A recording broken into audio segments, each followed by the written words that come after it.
co-primes. Okay, consider a set of two numbers.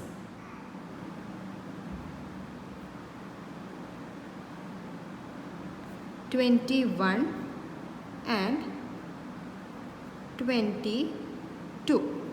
Okay, first write down the factors of 21 and 22. 21, 1, 3, 7 and 21. Next 22, 1, 2, 11 and 22. Next, find out the common factors. Which numbers are common in both 21 and 22? Only 1 is common, isn't it now? Only 1 is common. 1 is the common factor. So here we can say that 21 and 22 have only one common factor equal to 1. Okay, that is HCF of 21, 22 is equal to 1, isn't it now? So this type of numbers are known as co-primes. I'll give you one more example. Consider a set of another two numbers, 21 and 27. 21 and 27. Okay.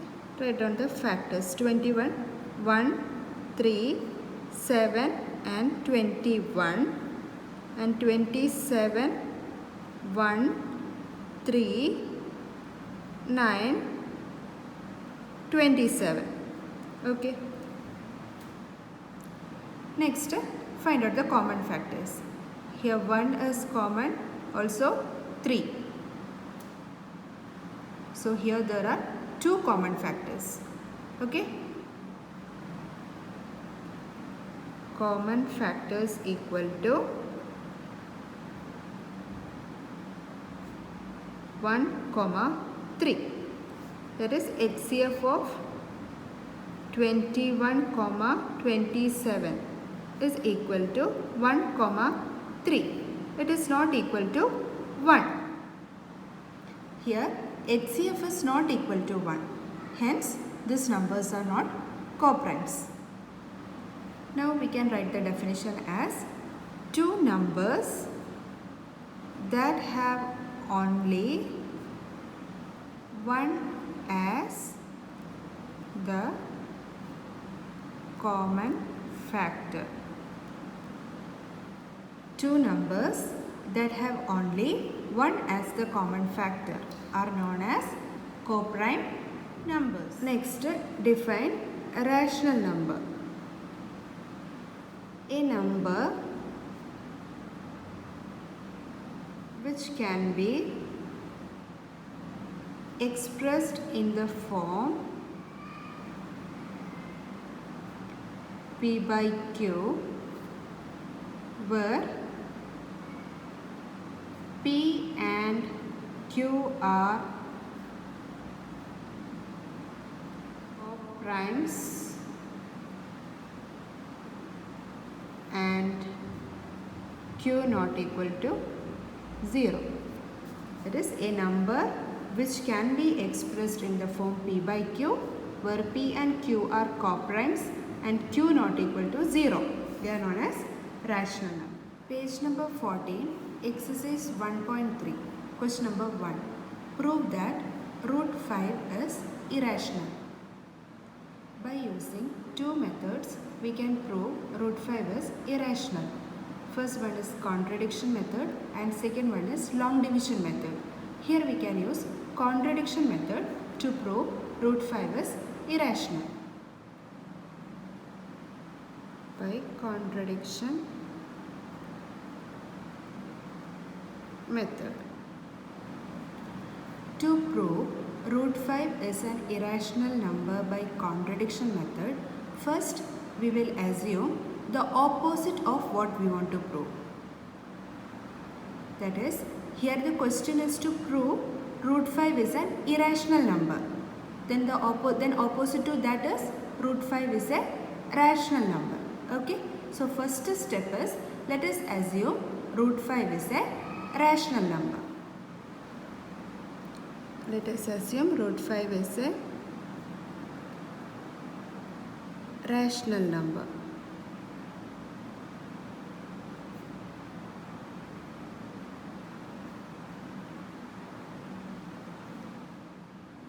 Now, what is rational number?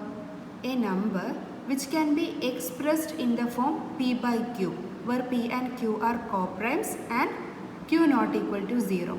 This type of numbers are known as rational number, isn't it now? So you can write root 5. Here we assume root 5 is a rational number. So root 5 is equal to P by Q, where P and Q are co-primes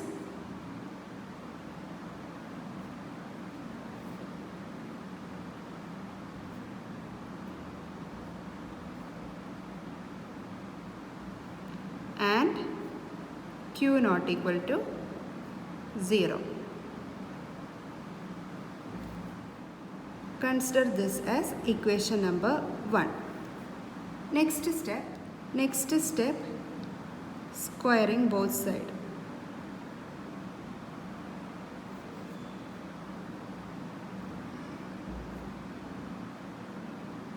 Squaring both the sides of equation number 1. On squaring both the sides of equation number 1, what you will get? Root 5 square equal to P by Q whole square. Root 5 square is 5 equal to P square by Q square. That is 5Q square is equal to P square, or P square is equal to 5Q square. Consider this as equation number 2. Now consider this RHS. RHS is 5Q square. RHS of equation 2 is 5Q square. 5Q square means that is 5 into Q square. So we can say that RHS of equation number 2 is a multiple of 5. And we know that LHS and RHS of any equations are always same, isn't it now? So if RHS is a multiple of 5, that implies LHS of equation number 2 is also a multiple of 5. So RHS is a multiple of 5, that implies LHS of equation 2. What is LHS? P square, isn't it now? So equation 2 is also a multiple of 5. LHS is P square. So this implies P square is a multiple of 5.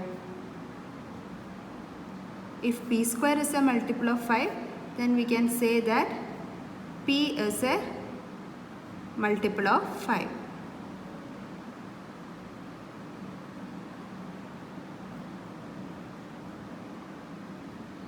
So let us assume, before that consider this as equation number 2, next 3. Okay. Now let us assume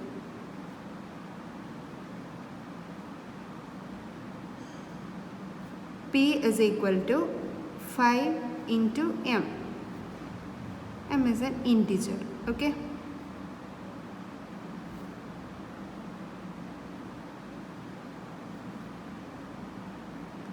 P is a multiple of 5. 5 into any number. Okay. Now replace P by 5M in equation number 2. Okay, equation number 2 is P square is equal to 5Q square. Substitute P is equal to 5M. That is, equation 2 becomes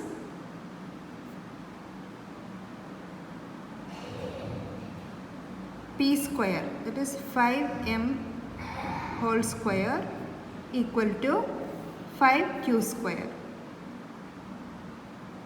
Okay, 5M whole square, that is 5M into 5m equal to 5q square. That is 5m square is equal to q square. Okay, consider this as equation number 4. Now LHS of equation number 4.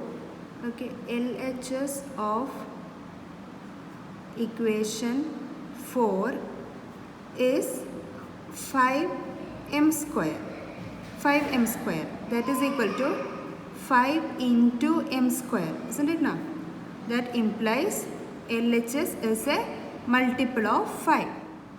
If LHS of equation number 4, LHS, that is 5m square, is a multiple of 5 means we can say that RHS of equation number 4 is also a multiple of 5.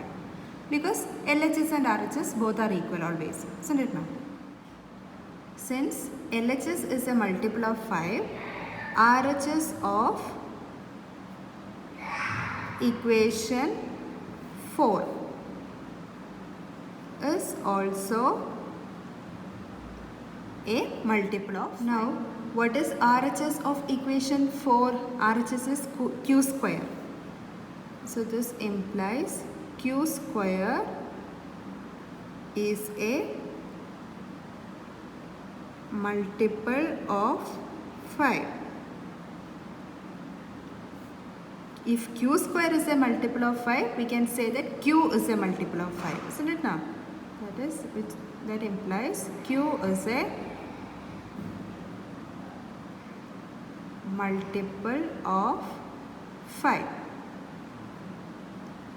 Consider this as equation number 5. So, from equation number 3 and 5, what is equation number 3? P is a multiple of 5 and 5, Q is a multiple of 5. So, from equation 3 and 5, we can conclude that P and Q both are multiple of 5. That is, both P and Q are having a common multiple, 5.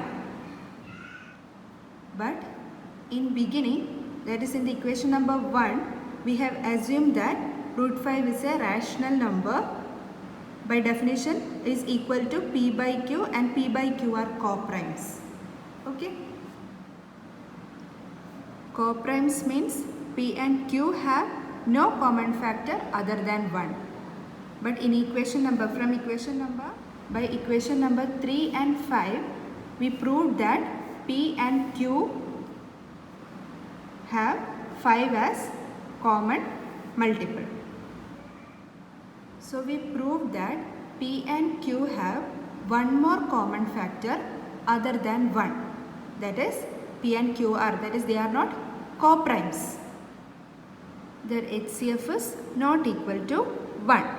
So it contradicts our supposition that root 5 is a rational number.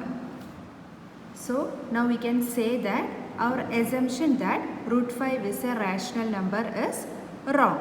So we can conclude that root 5 is if it is not a rational number, then it is an irrational number. Hence, our supposition that root 5 is rational is wrong. Hence, we can conclude that root 5 is an irrational number.